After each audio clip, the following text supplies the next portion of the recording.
আরে আজকে তো এই টাকাগুলা তুললাম। আজকে তো আমি ঢাকায় চলে যাব। এই টাকাগুলা কার কাছে রাখবো আমি? তাহলে আমার তো দুজন বিশ্বস্ত মানুষ আছে, ওদের কাছে রাখলে ভালো হবে। যাই ওদেরকে খুঁজে বের করি।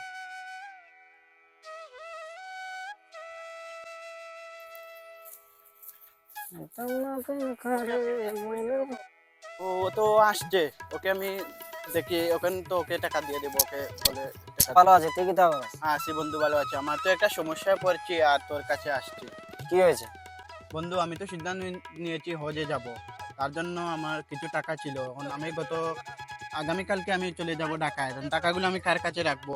তাই বিশ্বস্ত একজন মানুষ খুঁজছিলাম। তাই আমি তোকে টাকাগুলো কিছু টাকা তোর কাছে রাখতে চাই। তুই আমানত হিসাবে সেই টাকাগুলো রাখ। আচ্ছা বন্ধু, তাহলে ঠিক আছে, নিঃসন্দেহে টাকাগুলো আমার টাইম রেখে যা। আচ্ছা বন্ধু, এই নে তোর কাছে বিশ্বাস করে টাকাগুলো আমানত হিসাবে রেখে গেলাম। ভালো আচ্ছা বন্ধু। থাকিস।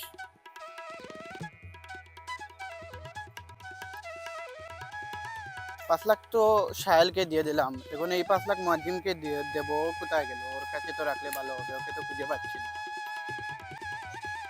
ওই তো মুয়াজ্জিম বসে আছে। কি বন্ধু, তোমাকে তো খুঁজছিলাম, হাই কোথায় তুমি? বন্ধু, কি অবস্থা? ভালো আছো? ভালো আছি। বন্ধু, একটা সমস্যা করে তোমার কাছে আসছিলাম। কি হয়েছে? যে সমস্যাটা হচ্ছে, আমি তো আগামী কাল ঢাকায় চলে যাব আর আমার হজের কিছু টাকা আমানত হিসাবে তোমার কাছে রাখতে চাই। আচ্ছা বন্ধু, সমস্যা নাই। তাহলে এই টাকাগুলো রাখো, আমি হজে যাওয়ার সময় সেই টাকাগুলো যখন দরকার পড়বে তোমার কাছে দেবো। আচ্ছা, সমস্যা নাই। ওকে বন্ধু, তাহলে বসো, আমি চলে যাই। ওকে বন্ধু।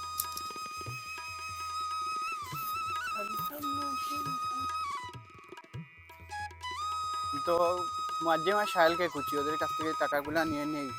26 তারিখে চলে যেতে হবে। এই তো মুয়াজ্জিমের বাড়ি আসছে, ওকে জিজ্ঞেস করে দেখুন। আসসালামু আলাইকুম।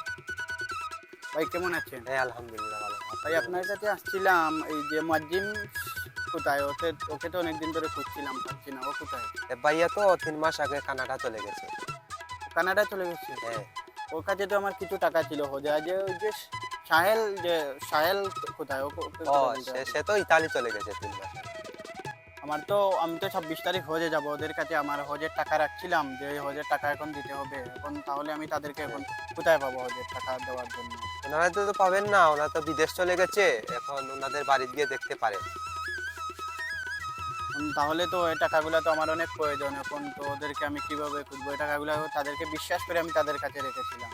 ভাইয়ার সাথে তো আমাদের প্রায় 3 মাস ধরে কথাবার্তা নেই। উনি কল দেয় না, কিছু করে না, তার সাথে যোগাযোগ নেই। এখন আপনাকে কি বলবো, এই আপনি বলুন। কিছু এখন বলার ভাই নেই। আমি তো হজের টাকা দিব, এখন কি করবো আমি তো বুঝতে পারছি না। আচ্ছা, ভালো থাকুন। ওকে। আমাদের চারপাশে এইরকমই কিছু মানুষ আছে যারা আমানত রাখলে খেয়ানত ঘটায়। তারা অনেক বিশ্বস্ত হয় কিন্তু আমানত রাখলে খেয়ানত ঘটায়। তাই আসুন আমরা দেখে এইরকম আমানত খেয়ানতকারীদেরকে চিহ্নিত করি এবং তাদেরকে এড়িয়ে চলি। সুতরাং সবাই ভালো থাকুন।